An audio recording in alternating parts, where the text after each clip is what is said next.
3, 2, 1.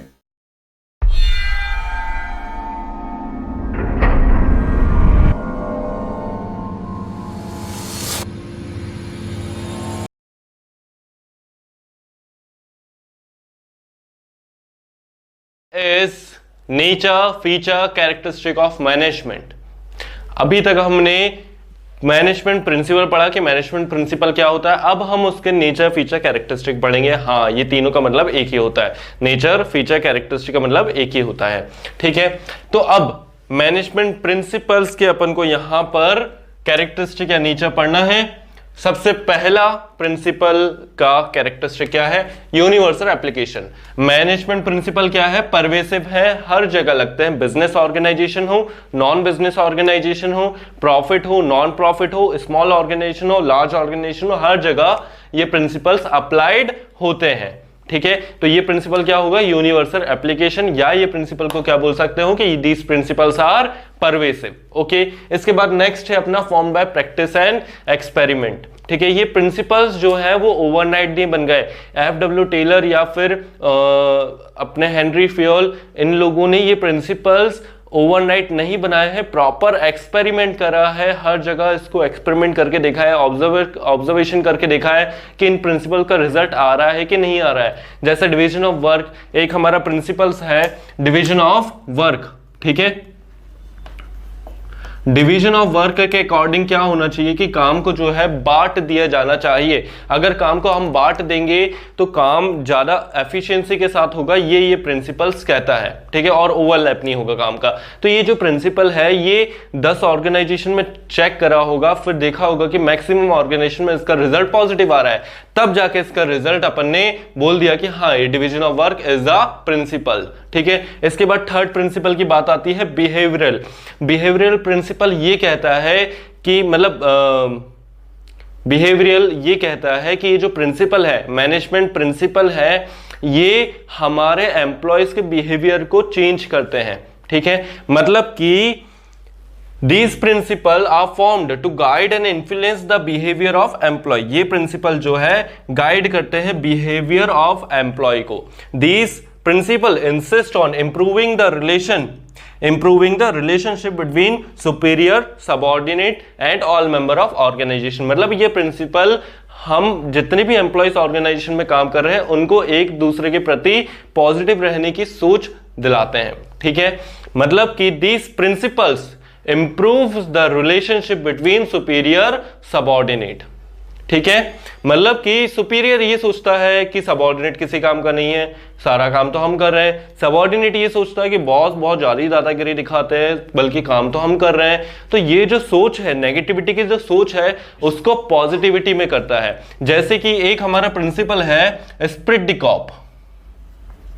Spirit de corps, इस principle के according क्या है? Unity is strength.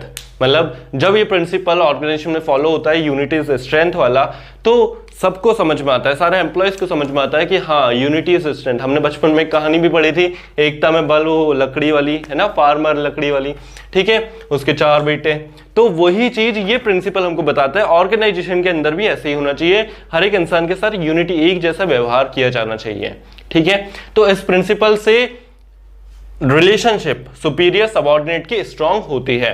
इसके बाद जनरल गाइडलाइन। ये जो प्रिंसिपल है, मैनेजमेंट के जो प्रिंसिपल है, वो केवल एक जनरल गाइडलाइन है। ऐसा कोई 100% सक्सेस का फॉर्मूला नहीं है प्रिंसिपल, नहीं तो फिर हमारा बिजनेस एडवेंचरस बिल्कुल नहीं रह जाता। हर कोई ये प्रिंसिपल अप्लाई करता और उसका बहुत सारा प्रॉफिट हो जाता।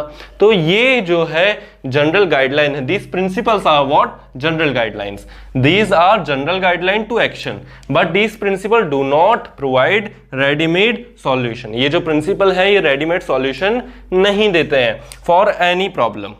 These principle shows general path to a manager। ये principle बस क्या शो करते हैं? ये बस general path शो करते हैं कि हाँ, आप इस रास्ते पे चलोगे तो आपको सफलता मिलेगी। ठीक है, लेकिन 100% मिलेगी इसकी कोई गारंटी नहीं है, क्योंकि ये जो प्रिंसिपल है वो जनरल गाइडलाइन है, टाइम टू टाइम वेरी कर सकता है एज पर सिचुएशन। ठीक है, cause and effect relationship means these principles tell us if a particular principle is applied in a situation what might be the effect. मतलब अगर किसी particular situation में आप ये प्रिंसिपल अप्लाई करोगे तो उसका इफेक्ट क्या आएगा। ठीक है, ये हमको ये प्रिंसिपल बताता है। Although this principle does not give absolute result of this problem on applied on human, ठीक है, लेकिन हाँ ये जो प्रिंसिपल है, जैसे काम का वर्कलोड बहुत ज्यादा हो रहा है, ठीक है, एक इंसान के ऊपर, मैनेजर के ऊपर बहुत सारा काम है और बाकी जो एम्प्लॉयज है उनके ऊपर काम नहीं है, तो वहां पे उस सिचुएशन में आप कौन सा प्रिंसिपल अप्लाई कर सकते हो? डिवीजन ऑफ वर्क, काम को आसानी से आप डिवाइड कर सकते हो, ठीक है। तो ये पर्टिकुलर सिचुएशन में हमने इस सिचुएशन में इस प्रिंसिपल को अप्लाई करा तो उसका इफेक्ट क्या आएगा? एफिशिएंसी, काम कैसे होगा? विद एफिशिएंसी काम कंप्लीट हो जाएगा, ठीक है। लेकिन हाँ, ये जो प्रिंसिपल्स हैं, ये प्रिंसिपल 100% सॉल्यूशन दे, ऐसी बात नहीं होगा। ये principle, although this principle does not give absolute result, ठीक है, वो 100% रिजल्ट नहीं देते, बिल्कुल एग्जैक्ट रिजल्ट हर कंपनी के अंदर नहीं देंगे। क्यों? क्योंकि this principle applied on humans, क्योंकि ये जो प्रिंसिपल है ये ह्यूमंस पर अप्लाइड होते हैं और ह्यूमंस का बिहेवियर अलग अलग हो सकता है, ठीक है। इसके बाद नेक्स्ट है flexible. These principles are what? These principles are flexible. These principles can be applied differently under different situation. ये जो प्रिंसिपल है ये अलग अलग सिचुएशन में अलग अलग तरीके से अप्लाई किए जा सकते हैं, ठीक है। Some changes can be made to this according to requirement of a company. जैसे एक प्रिंसिपल है हमारा stability of tenure of personnel, ठीक है। tenure मतलब टाइम पीरियड, पर्सनल मतलब एम्प्लॉय, स्टेबिलिटी मतलब स्टेबल रहना, ठीक है। तो इस प्रिंसिपल के अंदर क्या बताया है कि एक एम्प्लॉय, जैसे तुम कहीं जॉब करने गए, ठीक है, उन्होंने तुम्हारा ट्रांसफर कर दिया तुम्हें बिना बताए, ठीक है, फिर तुमने दूसरी जगह शिफ्ट करा, फिर उन्होंने वहां से भी ट्रांसफर कर दिया। ऐसा हो नहीं, लेकिन अगर कर दिया तो तुम्हारा मन नहीं लगेगा वहां काम करने में, है ना। तो ये प्रिंसिपल यही कहता है कि stability of tenure of person, मतलब जो एम्प्लॉय है उसके मन के अंदर ऐसी वो नहीं होनी चाहिए नेगेटिविटी कि हमें कभी भी निकाला जा सकता है, ठीक है, तो वो अपना 100% दे पाएगा। अब लेकिन ये जो टाइम पीरियड है, ये जो टेन्योर है, वो डिपेंड करता है कंपनी टू कंपनी, ठीक है। तो फ्लेक्सिबल है, अगर एक बहुत बड़ी कंपनी है तो उसका maximum minimum time period 2 years रह सकता है कि हाँ 2 ईयर तक हमारे किसी भी एम्प्लॉय को निकाला नहीं जाता है, ठीक है। अगर एक बहुत छोटी कंपनी है तो उसका 6 मंथ का भी रह सकता है कि 6 महीने तक हमारे हाथ से किसी भी एम्प्लॉय को निकाला नहीं जाता है या उनका ट्रांसफर नहीं किया जा सकता है।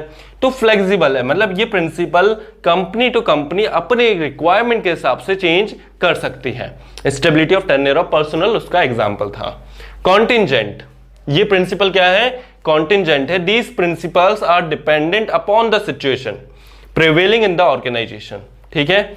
ये प्रिंसिपल क्या बोल रहा है? फ्लेक्सिबिलिटी की कंपनी टू कंपनी वेरी कर सकता है, हम अपने प्रिंसिपल को अपने हिसाब से मोल्ड कर सकते हैं, अपने हिसाब से उसको अप्लाई कर सकते हैं।